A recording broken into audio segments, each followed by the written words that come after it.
Well, hello and welcome all you wonderful people out there in YouTube land to the Texas Special YouTube channel. For this second O-scale product review for January of 2026, we take a look at this MTH 100-ton 4-bay hopper car, lettered for, as you can see plainly, the Santa Fe, and weathered. Now, this is actually from one of MTH's Premier line 6-car sets of hopper cars. The car has plastic body construction, metal frames, metal side frames on the trucks. They are sprung. The appropriate 100-ton roller bearing trucks.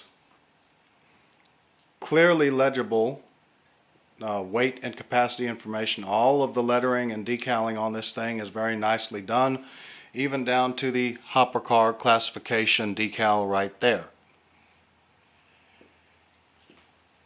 The cars all come with, if you find one of these sets, the cars all come with a removable coal load that just slips right in and out with no issues. Very easy to remove. You have cast-on stirrup steps on each corner of the car, as well as cast-on grab irons, a cast-on full height ladder. The early era AEI tag reader there, or AEI tag, is very nicely done. You have, of course, all the car information with regards to when it was built, when it was last serviced, when it was last inspected, all that wonderful stuff. Again, legible without the use of magnification, unless you have very poor eyesight.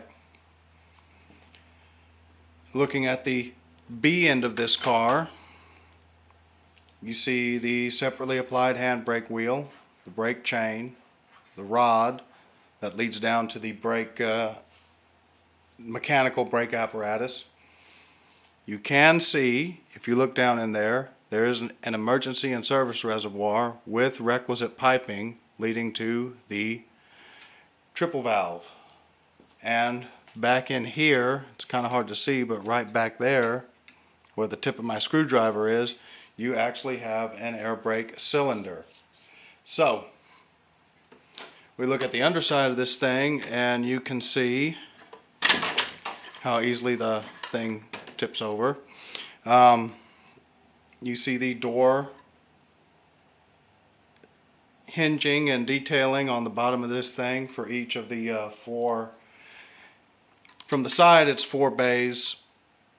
On the bottom, you have 8 chutes, 2 per bay.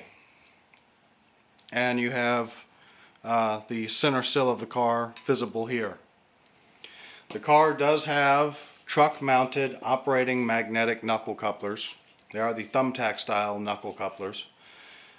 You have this little metal disc here that is meant to be pulled downward by a electromagnet on a Lionel uncoupling track section or similar product.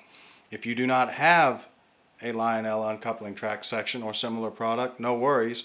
You can manually uncouple these cars by using this little tab here on the side of the coupler body.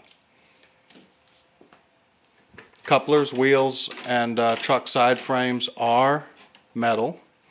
And if we look inside the car, you'll see there's not really a whole lot going on inside there. It's pretty faithful to the prototype. These freight cars in real life don't have a whole lot going on inside of them anyway. The only thing that MTH probably could have done a little better with the interior detailing of the body of the car is, some rivets. But you do have plenty of that all the way around on each of the ribs here, which in the real world would signify the separate body panels of the car. These cars are meant to handle curvature as tight as 031, if I'm not mistaken. So the 072 curves on the South Texas Railroad's main track number 1 should be absolutely no problem. I've got the Lionel Southern Pacific Legacy